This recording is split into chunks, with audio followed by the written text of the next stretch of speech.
И снова здравствуйте. Что такое воротник? Плечевое изделие может быть как распашное с застежкой спереди, так и без застежки. Тем не менее, горловина может быть как достаточно базовой, так и углубленной, переходящей в вырез. Воротник является декоративным оформлением одежды, обрамляющим горловину дополнением образа.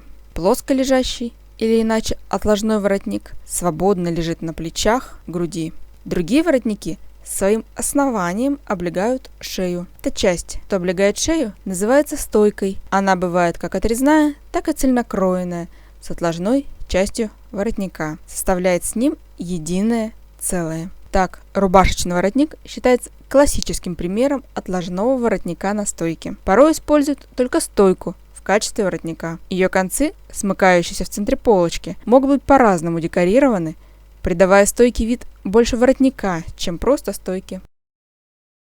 Лацканы. Это отделка более глубоких горловин, расположенная от линии углубленной части горловины к линии проймы на произвольную по модели ширину. Лацканы не предполагают быть запахнутыми, так что эта отделка как изделий с застежками по центру переда, так и без нее. Чаще всего именно эта отделка распахнутых бортов изделия с расширением к пройме и разной резной линии края.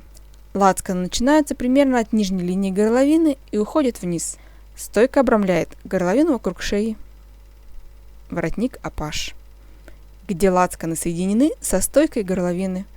Иногда стойка может на спине быть с минимальной отложной частью. Швы соединения могут и отсутствовать. Очевидно наличие стойки и очень зрительно, очень заметных расширенных лацканов. Если стойка воротника дополнена отложной частью и соединена с лацканами заметным швом, образуя уступ, это принято называть английский воротник. Ширина лацканов обычно достаточно органична с шириной отложной части воротника. Когда борта изделия отогнуты, лацканы прямые, удлиненные, параллельные линии горловины, без уступов, швов для соединения частей воротника, переходит в горловину одним изделием, без швов. Сзади горловина имеет отложную часть, что так же, как и часть воротника, единая со стойкой по переду. Это называется воротник-шаль.